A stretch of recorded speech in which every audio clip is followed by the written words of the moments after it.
welcome everybody. So today I will continue my review on the application of bacteriophages in biotechnology. And today we're going to talk about the antibacterial phage therapy and using phages to detect and type bacteria. So first of all, let me remind you that phages are viruses that infect bacteria. They are absolutely safe to humans and plants and animals. They only infect and kill bacterial cells. And phages, they were found in the beginning of the 20th century. And actually, as they were discovered, they were planned to be used to treat bacterial diseases, so as antibacterial phage therapy.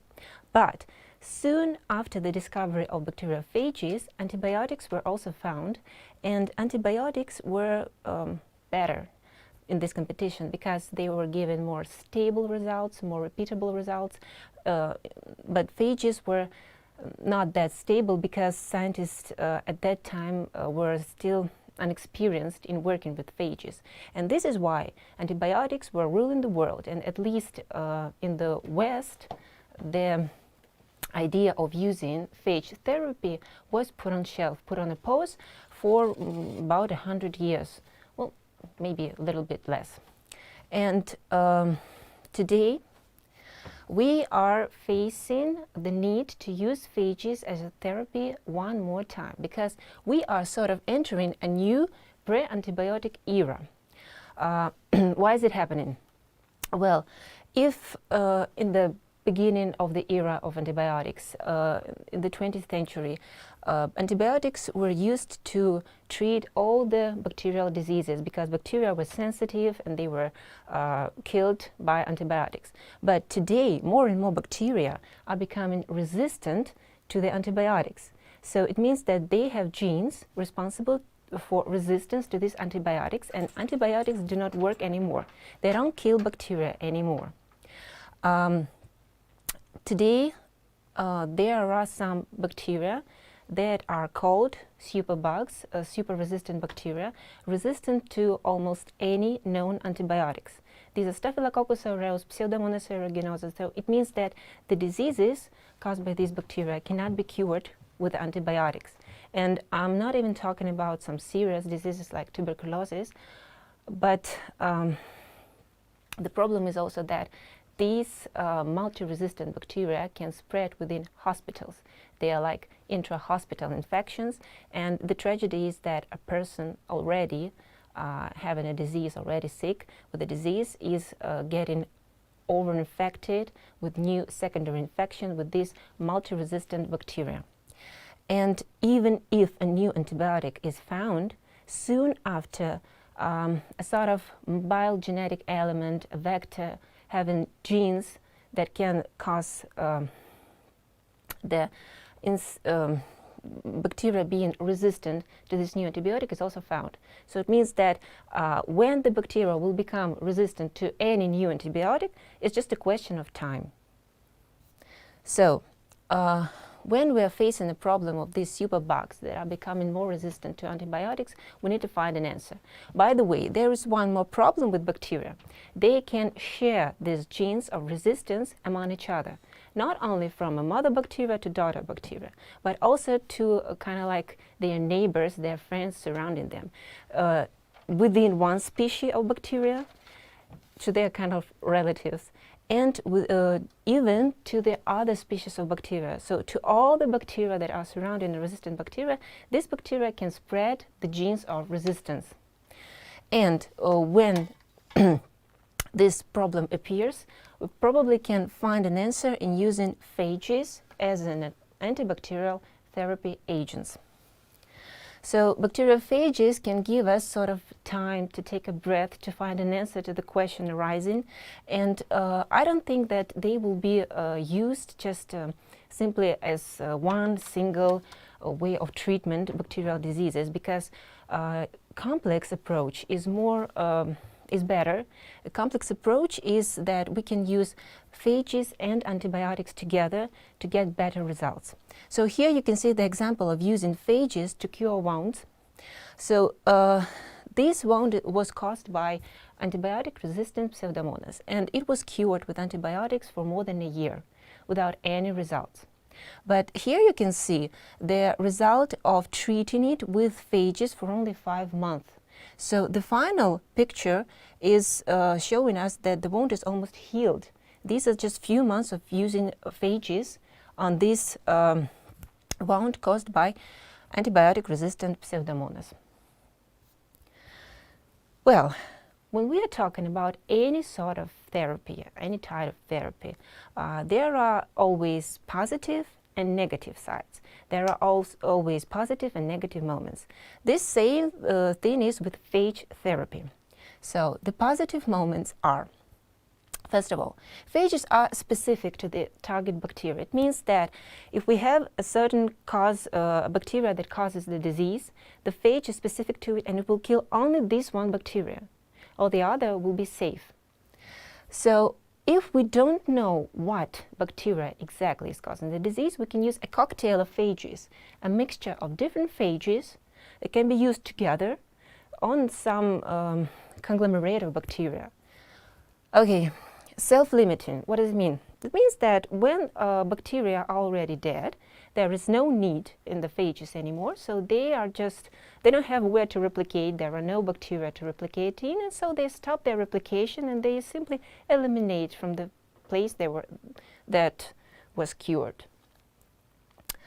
Replication at the site of infection is a very important part, because once the phage gets into the site of infection, it replicates within the bacteria, infecting all the other bacteria surrounding, and it means that we have at least once put the phage into the infection site, and it will already give us good results.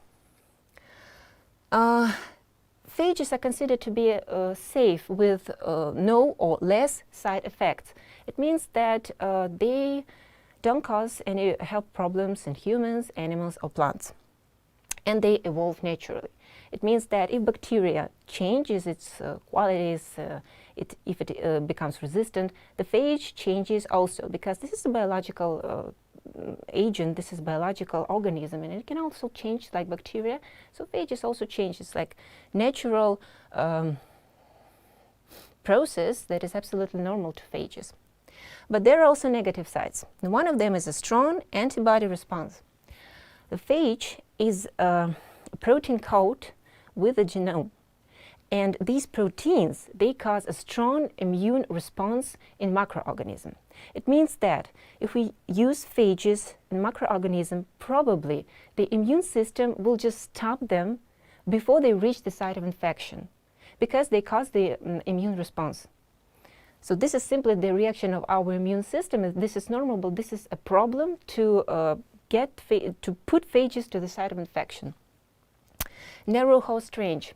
Well, this means that if we don't have a proper phage for this one bacteria, we don't have any tools to cure the disease. So the narrow host range.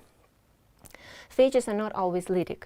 If you remember, on our previous meeting, we were talking about the stage of lysogeny, and that a phage can become a prophage and do not kill the cell. So this is the problem, because if the phage will stay within the cell, that it would be a lysogenic state, so the bacteria will still remain in the place of infection, and the infection won't be stopped, and the bacteria won't be killed.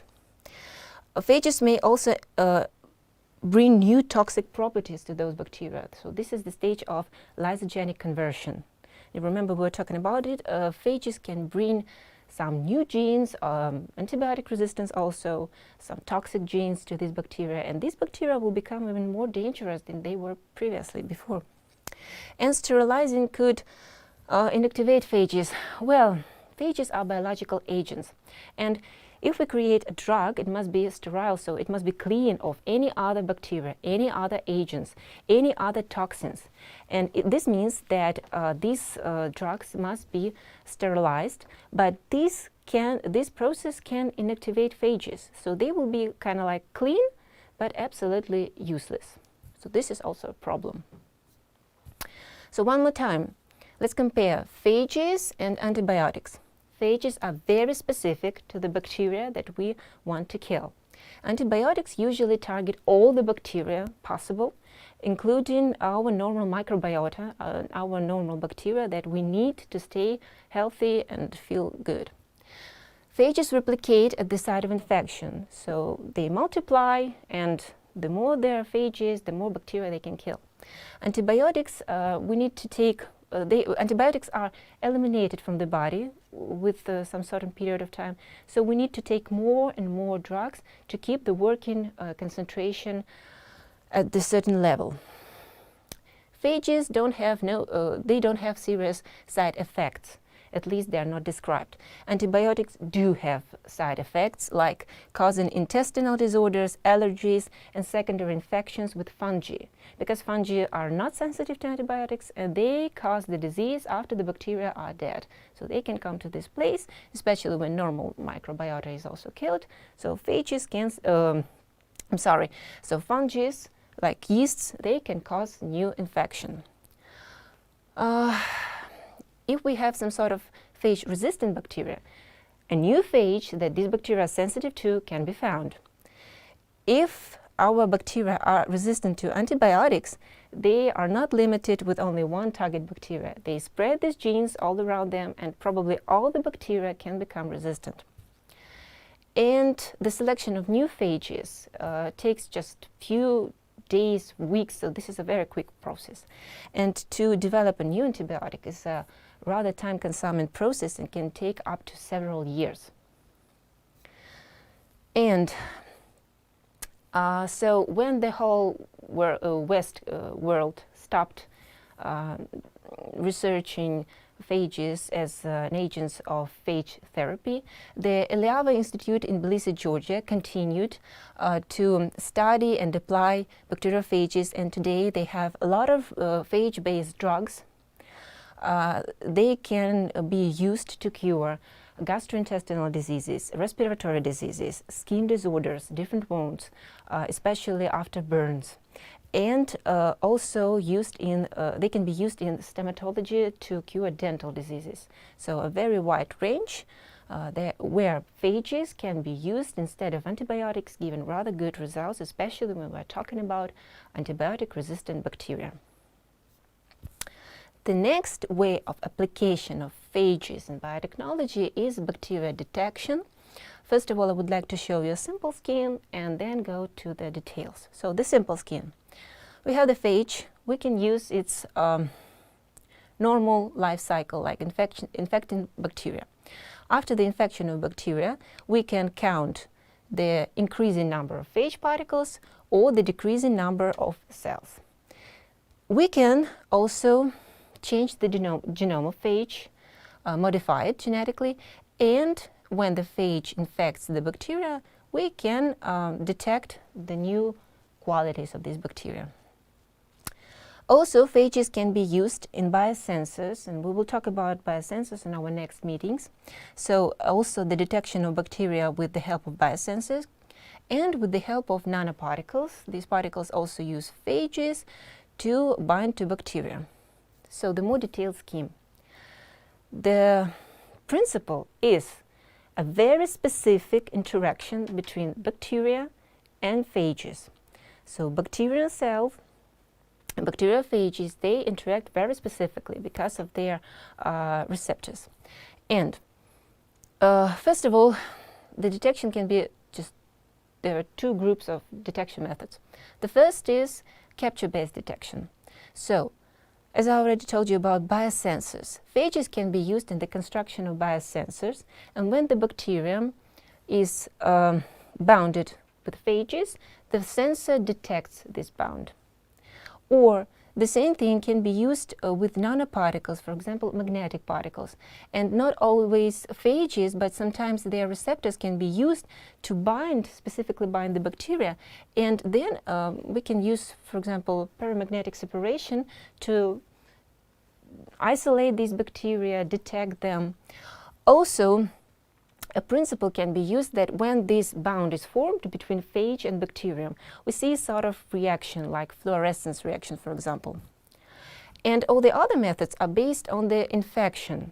So when the phage enters the bacterial cell, first of all, as I already told you, when the phage replicates within the cell, we can count the increasing number of phage particles, the more there are phages, the more there were bacteria in our solution, for example. Or we can count the decreasing number of bacterial cells. If the cells die and we cannot find them anymore, it means that they were killed by this certain phage. And this gives us information about the amount of cells, the type of cells that were in our solution. So other types of detection are based on the modifications in phage genomes. We can put some fluorescence genes, or luminescence means that the phage will bring new qualities to these bacterial cells, and they will sort of shine in the certain spectrum, or they will simply be able to produce light.